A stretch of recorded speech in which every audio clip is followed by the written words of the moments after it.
Oke, baik, kita lanjutkan kembali ya pembahasan mengenai kuis. Yang kali ini yang akan saya sampaikan adalah pembahasan kuis Perang Dunia Kedua. Oke, kita langsung saja ya supaya waktunya tidak terbuang sia-sia. Oke, yang pertama, sebab umum terjadinya Perang Dunia Kedua. Sebab umum itu adalah sebab yang menjadi faktor-faktor yang secara tidak langsung ya sebenarnya. Kalau sebab khusus itu yang meledakannya. Ibaratkan kalau sebuah Ntar, saya masukin pensil dulu.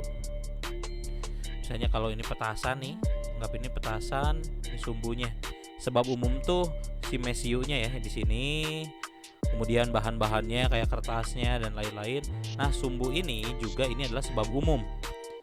Nah, sebab khususnya ini adalah api yang menyambar ke si sumbu ini. Nah, sehingga nanti meledakkan semuanya. Nah, itulah gambaran secara singkatnya ya. Pokoknya yang namanya sebab umum berarti sebab yang secara tidak langsung sebenarnya menyebabkan perang itu terjadi. Kalau sebab langsungnya atau sebab khusus yang ini gara-gara Jerman nyerang ke Danzig. Jadi jawaban yang pertama ini udah gak mungkin bisa dipilih ya. Serangan Jepang ke Pearl Harbor juga bukan gitu ya, karena ini sebab khusus terjadinya Perang Dunia Kedua di Asia Pasifik. Kalau ini terbunuhnya Pangeran Franz Ferdinand juga bukan, ini malah Perang Dunia I. Kalau ini lahirnya negara-negara fasis ini bisa jadi. Kemudian adanya Operasi Barbarossa ini di tengah-tengah Perang Dunia Kedua, jadi bukan penyebab gitu ya.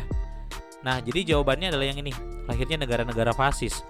Munculnya negara-negara seperti Italia yang dipimpin oleh Mussolini, kemudian Jerman yang dipimpin oleh Adolf Hitler, kemudian Jepang yang dipimpin oleh kaisarnya.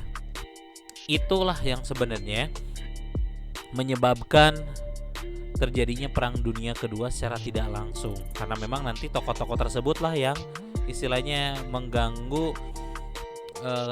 perdamaian di dunia pada saat itu gitu ya. Yang berikutnya, sebab khusus terjadinya Perang Dunia Kedua di Eropa terjadi di wilayah yang ditandai nomor berapa? Kita harus tahu dulu ya, Perang Dunia Kedua ini pertama kali terjadi gara-gara ada serangan Jerman ke Danzig. Harus tahu dulu berarti Jerman tuh di mana? Nah, Jerman ada di sini. Yang abu-abu. Kira-kira Danzig tuh yang mana? Danzig itu setelah Perang Dunia I berakhir ini menjadi wilayah Polandia, dan Polandia tuh ini. Nah, kira-kira wilayah mana yang merupakan Danzig? Apakah yang nomor 5? Nggak mungkin, Polandianya nggak ada di sini. Yang ini juga nggak mungkin. Yang ini apalagi? Yang ini apalagi? Jadi jawabannya nomor 1. Itu jawabannya ya.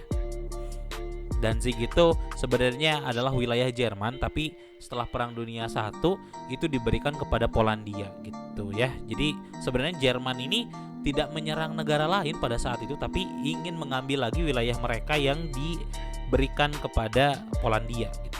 Oke, next. Sebab khusus terjadinya Perang Dunia II di wilayah Pasifik ditunjukkan oleh nomor. Nah, kita harus tahu Perang Dunia di wilayah Pasifik itu kan disebabkan adanya serangan Jepang ke Pearl Harbor yang merupakan pelabuhan yang dimiliki oleh Amerika Serikat di Hawaii. Kira-kira Pearl Harbor itu ada di mana? Apakah di nomor 1 di wilayah Manchuria, atau di wilayah nomor 4 di sekitaran Hong Kong, atau di wilayah nomor 5 wilayah Filipina, atau di wilayah sini sekitaran Okinawa? Ternyata jawabannya yang ini, karena disinilah Hawaii berada di nomor 3. Jadi Jepang waktu itu ngadain serangannya ke sini, di Amerika Serikat. Jadi secara tidak langsung sebenarnya kalau Pearl Harbor hancur, mereka kalau mau membalas perbuatannya Jepang kan mereka istilahnya harus membawa dulu pasukan ke sini nih. Tapi kan di sininya hancur. Gitu ya. Next, dalam Perang Dunia II terdapat blok yang dikenal sebagai Blok Roberto yang beranggotakan negara mana saja. Roberto itu Roma, Berlin, dan juga Tokyo. Roma itu ibu kota Italia, Berlin itu ibu kotanya Jerman, Tokyo itu ibu kotanya Jepang. Jadi Roberto adalah Roma, Berlin, Tokyo. Cari aja Jerman, Jepang, Italia. Inilah jawabannya. Next, fakta yang sesuai dengan gambar di bawah ini. Ini adalah bendera dari Partai Nazi yang menguasai Jerman di saat sebelum Perang Dunia Kedua sampai Perang Dunia Kedua berakhir. Kira-kira mana yang sesuai faktanya dengan Nazi ini? Apakah dia mengunggulkan ras Arya dan diskriminasi Yahudi? Ini benar, karena memang partai ini adalah salah satu partai yang cukup rasis juga, karena di dalam bukunya Adolf Hitler yang namanya Mein Kampf disebutkan bahwa orang-orang Yahudi itu sebagai ya istilahnya bangsa-bangsa yang tidak beradab, bangsa-bangsa yang berada di bawah orang-orang Jerman yang keturunan Arya, tapi karena mereka selalu menempel di peradaban-peradaban besar, makanya mereka bisa tetap terus bertahan. Makanya orang-orang Nazi ini pengen menyingkirkan orang-orang Yahudi itu, gitu ya. Ya jawabannya udah ini. Mengembalikan era kejayaan Romawi ini bukan tujuan dari Nazi, ini tujuannya dari partai fasis yang ada di Italia. Ini Asia Timur juga bukan, ini mah Jepang, ini juga partai komunis Uni Soviet. Kemudian ini simbol penegakan demokrasi, apalagi demokrasi ya. Ini tidak mengenal demokrasi nih Nazi ini. Yang berikutnya, ini adalah tokoh yang bernama Benito Mussolini, salah satu tokoh diktator dari Italia. Kira-kira julukan dari tokoh ini apa? Kalau Führer ini julukannya Hitler, Amaterasu ini julukan kepada kaisar ya, kan dianggap sebagai dewa Amaterasu. Nah, jawabannya adalah Il Duce. Desert Fox bukan lagi itu mah ya, Il Capitano apalagi. Jadi ini Il Duce. Yang berikut ini yang bukan merupakan faktor kegagalan LBB untuk mencegah terjadinya Perang Dunia Kedua. Faktor kegagalan, kira-kira apa yang membuat LBB gagal mencegah Perang Dunia Kedua? Apakah tidak semua negara bergabung LBB? Apakah tidak memiliki aturan hukum yang kuat? Atau tidak memiliki tentara? Apakah ingin mencegah ekspansi ideologi komunis? Ataukah LBB lamban mengambil tindakan? Yang bukan faktor kegagalan, yang bukan ya yang inilah. LBB kan tujuannya bukan untuk mencegah ekspansi komunis gitu ya, bukan tujuan utama, tapi nanti kalau NATO baru itu tujuan utamanya, mencegah ekspansi dari ideologi komunis. Yang berikutnya, pada Mei 1937 Neville Chamberlain, Perdana Menteri Inggris, menganggap perjanjian Versailles telah mempermalukan Jerman secara tidak adil. Oleh karena itu, ia merasa bahwa dengan mengalah pada tuntutan-tuntutan Hitler akan mencegah terjadinya perang baru. Contoh penerapan kebijakan appeasement atau mengalah ini adalah Perjanjian Munich pada September 1938. Perjanjian Munich ini ditandatangani oleh para pemimpin Jerman, Inggris, Prancis, dan Italia. Mereka sepakat untuk mengabulkan tuntutan Jerman untuk mendapatkan kembali wilayah mana? Apakah Danzig, apakah Alsace-Lorraine, apakah Helgoland, ataukah Sudetenland atau Saarland? Nah, yang perjanjian Munich itu adalah untuk mengambil kembali wilayah Sudetenland dari Cekoslovakia, karena lagi-lagi sebenarnya nanti Danzig juga sebenarnya tujuannya sama kayak Sudetenland, karena memang mereka ingin ngambil lagi wilayah mereka yang istilahnya dipreteli ya di perjanjian Versailles. Jerman itu habis-habisan pokoknya. Setelah Perang Dunia I, wilayahnya dihabisi semua, tentaranya, hutang, wah parah. Nah, jawabannya ini Sudetenland. Yang berikut nih, kira-kira gambar ini menggambarkan peristiwa apa? Ini ada Molotov dan Ribbentrop, di sini juga ada Stalin ya. Kira-kira perjanjian apa? Ini adalah perjanjian atau fakta non-agresi antara Jerman dan Uni Soviet. Jadi jawabannya yang ini. Ini perjanjian antara Jerman dan Uni Soviet gak akan saling menyerang jika salah satunya memulai perang. Bahkan nanti di dalam perjanjian ini ada perjanjian yang menyebutkan Jerman akan menyerang Polandia, nanti pun Uni Soviet juga akan menyerang Polandia. Jadi nanti Polandia akan dibagi dua di antara Uni Soviet dan juga Jerman. Gitu perjanjiannya. Tapi nanti istilahnya dikhianati oleh Hitler ya, karena Hitler malah menyerang Uni Soviet. Yang berikutnya, salah satu faktor yang membuat serangan Jerman berlangsung sukses pada Perang Dunia II adalah diterapkannya strategi Blitzkrieg. Berikut ini pernyataan yang tepat mengenai strategi tersebut. Yang paling panjang ya jawabannya ya, ini sampai titik-titik yang ini nih. Metode perang secara simpel di ujung teknologi infanteri dengan kerajaan pribadi ya. Pokoknya intinya Blitzkrieg itu serangan kilat ya, serangan cepat. Mereka belajar dari kegagalan yang terjadi ketika mereka mau menginvasi Prancis, tapi malah dihadapi dengan perang parit yang 4 tahun gak maju-maju gitu ya. Makanya pas Perang Dunia Kedua mereka pakai Blitzkrieg, gimana caranya untuk mengalahkan Prancis dalam waktu sesingkat-singkatnya gitu. Yang berikutnya, salah satu faktor yang membuat Jerman melanggar fakta non-agresi dengan Uni Soviet gara-gara apa nih? Jadi sebenarnya banyak faktor yang menyebabkan kenapa Jerman ini melanggar, karena memang yang pertama itu memang dari awal mereka mau melanggar gitu ya. Jadi sebenarnya perjanjian Pakta Non Agresi ini sengaja dibikin oleh Jerman sebenarnya buat menahan Uni Soviet aja, karena memang mereka menganggap nanti kalau berperang di dua front lagi ya kalah lagi. Makanya tahan dulu Uni Soviet, nanti kalau yang wilayah barat udah takluk semua baru Uni Soviet dihajar. Tapi nanti salah strategi, Inggris belum kalah gitu ya, Prancis masih ada pemerintahan pengasingannya, tiba-tiba nyerang Uni Soviet. Gara-gara apa nih? Apakah Hitler ingin membuat ruang hidup, tempat hidup orang-orang Jerman seperti yang dia tulis di dalam Mein Kampf? Ataukah Hitler ingin menumpas komunisme? Ataukah upaya balas dendam? Apa upaya Hitler untuk membantu Jepang? Atau keinginan menguasai jalur Kutub Utara? Kira-kira yang mana? Yang paling besar faktor kenapa Hitler begitu kekeh ingin menguasai Uni Soviet ini. Jadi Hitler ini kalau kalian baca di Mein Kampf, dia ini punya cita-citanya. Jadi hampir semualah yang dia ingin dia capai itu ada di buku itu. Salah satunya adalah tentang Lebensraum atau ruang hidup.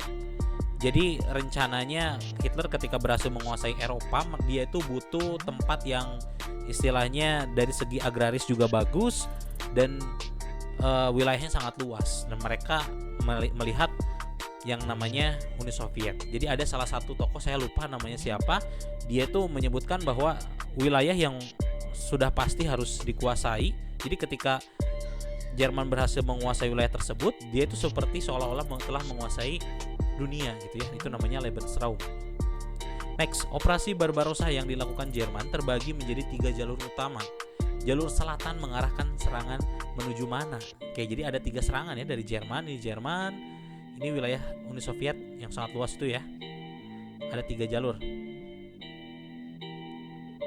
Jalur utara ini ibu kota ya. Tempat pemimpinnya. Dulu namanya Saint Petersburg, tapi pada saat zamannya Uni Soviet namanya Leningrad. Yang ini Moskow. Dan yang selatan itu adalah Kiev atau Ukraina. Jadi jalur selatan itu diarahkan menuju Kiev, karena memang di sana terletak lumbung gandum yang sangat banyak ya. Jadi sumber pangan. Jadi Hitler itu awalnya pengen menaklukkan Kiev itu supaya tidak terjadi kekurangan logistik seperti yang ada di Perang Dunia Pertama. Tapi ya begitulah ya, terlalu rakus dan akhirnya gagal semuanya. Oke, berikutnya, salah satu peristiwa penting yang terjadi di front barat adalah saat Jerman berhasil menduduki Prancis dan memaksa pasukan sekutu mundur hingga terjebak di mana. Ini ada di salah satu film. Filmnya judulnya sama ya dengan nama wilayahnya, yaitu Dunkirk. Ini adalah salah satu peristiwa yang dianggap keajaiban ya oleh pihak sekutu, karena memang mereka berhasil menyelamatkan tentara mereka dari kegentingan yang sangat luar biasa. Mereka terjepit di kota pelabuhan namanya Dunkirk dan akhirnya berhasil dievakuasi kembali ke Inggris. Berikutnya, upaya Hitler menguasai Uni Soviet gagal terutama karena apa? Apakah Uni Soviet punya senjata pemusnah massal? Apakah Jerman tidak memperhitungkan faktor cuaca? Apakah Jerman bertempur di 2 front? Apakah Uni Soviet memanfaatkan banyak tentara Jerman yang berkhianat? Atau ada fakta non agresi? Kira-kira gagalnya kenapa nih? Uni Soviet sebenarnya waktu itu tentaranya tidak terlalu kuat, tapi Uni Soviet ini selalu bisa ditolong oleh alam dan wilayah. Jadi jawabannya ini. Jadi kalau diceritakan sebenarnya ketika tentara Nazi menyerang ke Uni Soviet, mereka tuh menganggap mudah ya, karena memang mereka berjalan ratusan kilometer. Ini tidak pernah ada perlawanan apapun dari Uni Soviet ya, karena memang Uni Soviet sangat luas. Dan ternyata mereka akhirnya sadar Uni Soviet itu begitu luas. Muncullah nanti bukan tiba-tiba ya, sebenarnya akhirnya datanglah musim dingin. Ketika musim dingin itulah mereka kalah dari tentara Uni Soviet dari segala hal ya, karena Uni Soviet udah biasa, tentara Jerman tidak dipersiapkan untuk pertempuran yang suhunya katanya waktu itu minus 45 derajat. Luar biasa ya. Oke, berikutnya. Setelah kekalahan Jerman dalam pertempuran melawan Uni Soviet, Italia kemudian menjadi sasaran pihak sekutu dengan pimpinan Jenderal Eisenhower pada Juli 1943 yang mendarat di mana coba? Yang ada di Italia waktu itu. Ini hampir semua ada di wilayah dekat Italia ya. Jawabannya tapi adalah Sisilia. sebuah pulau yang ada di selatan Italia. Kalau digambarin kayak gini lah ya kasarnya. Nah ini Korsika, ini Sardinia, nah ini Sisilia yang di bawah nih. Nah sekutu tuh masuknya lewat sini. Nah ini sekutu kuasain, masuk sini juga, masuk sini. Akhirnya terkepung dan nanti kalah gitu ya. Next, Perang Dunia II antara blok sekutu dengan blok sentral pada tahun 1939 sampai 1945 berpengaruh terhadap kehidupan masyarakat internasional. Jika dilihat dari segi politik, pengaruh Perang Dunia tersebut apa sebenarnya? Sejarah politik ya. Ini ekonomi. Ini sosial. Ini ekonomi juga. Kira-kira yang politik yang mana? Yang ini. Munculnya perang dingin antara blok barat dan blok timur berhubungan dengan ideologi pemenang perang. Jadi waktu itu pemenang perang kan adalah pihak sekutu. Di dalam pihak sekutu ada Uni Soviet dan juga Amerika Serikat. Amerika Serikat mereka punya tujuan untuk menyebarkan liberalisme ke seluruh dunia dan kapitalisme, sedangkan Uni Soviet ingin menyebarkan sosialisme komunisnya gitu ya. Perang Dunia II berdampak pada lahirnya organisasi-organisasi seperti PBB, NATO, METO, dan SEATO. Pembentukan PBB dilandasi oleh apa? Coba yang mana kira-kira?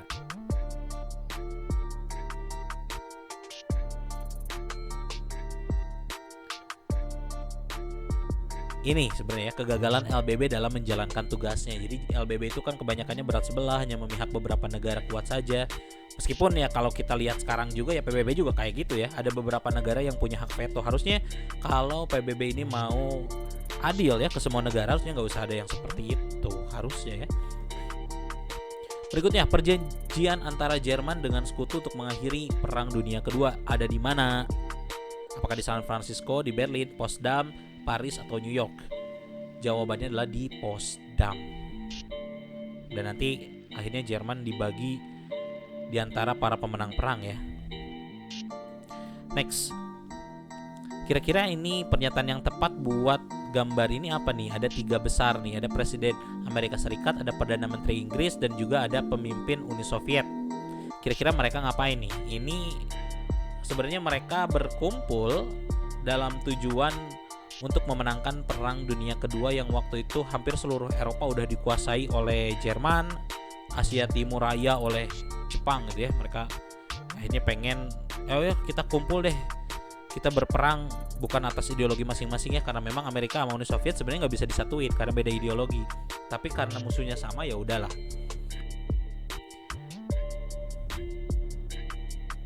Kira-kira yang mana nih?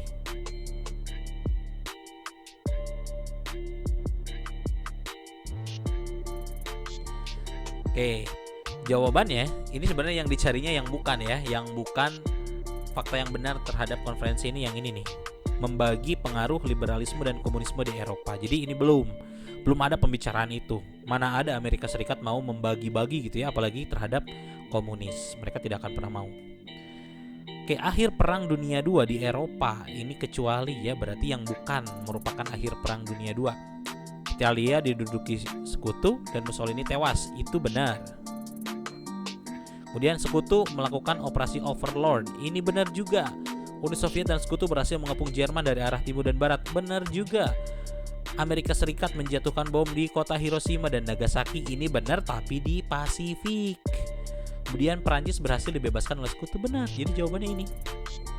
Next, berikut ini yang bukan merupakan isi dari perjanjian Potsdam. Ini perjanjian antara sekutu dengan Jerman ya. Apakah Berlin dibagi 4 wilayah pendudukan? Itu benar. Jerman tidak diperbolehkan bekerja sama dengan Austria. Ini sepertinya Versailles ya. Jadi kemungkinan ini bukan. Jerman harus mengurangi angkatan perang. Ini betul. Danzig dan daerah Jerman sebelah timur Sungai Oder dan Niese diberikan pada Polandia. Betul. Pengadilan bagi penjahat perang. Betul juga. Jadi jawabannya ini. Jadi di Potsdam itu tidak ada keharusan yang di dalamnya menyebutkan Jerman gak boleh kerjasama sama Austria, karena memang Austria di Perang Dunia Kedua mereka gak terlalu banyak terlibat ya. Beda dengan Perang Dunia I, di mana Austria ini menjadi salah satu penyebabnya. Berikutnya, di dalam perjanjian Paris terdapat keputusan agar tanah jajahan Italia diambil alih oleh pihak sekutu. Berikut ini wilayah jajahan Italia yang berada di benua Eropa. Oke, Tunisia bukan jajahan Italia. Aljazair juga bukan wilayah jajahan Italia. Jadi pilihannya cuma 3. Ini ada di Afrika, ini ada di Afrika, ini ada di Eropa. Jadi jawabannya ini, Albania. Di dalam perjanjian San Francisco ada beberapa wilayah Jepang yang harus diserahkan kepada Uni Soviet. Wilayah tersebut yang mana coba? Wilayah ini adalah wilayah yang paling dekat dengan wilayah Uni Soviet, dan sampai sekarang wilayahnya tersebut menjadi wilayah Uni Soviet atau wilayah Rusia. Ya ini jawabannya, Sakhalin, wilayah sebelah utara Hokkaido. Kalau Okinawa ini diambilnya sama AS ya, Amerika Serikat. Next, pasca Perang Dunia Kedua, ekonomi dunia mengalami kekacauan. Akhirnya untuk memperbaiki keadaan ekonomi di negara-negara terdampak perang, terutama di Yunani dan di Turki, Amerika Serikat mengeluarkan kebijakan apa? Yang mana coba?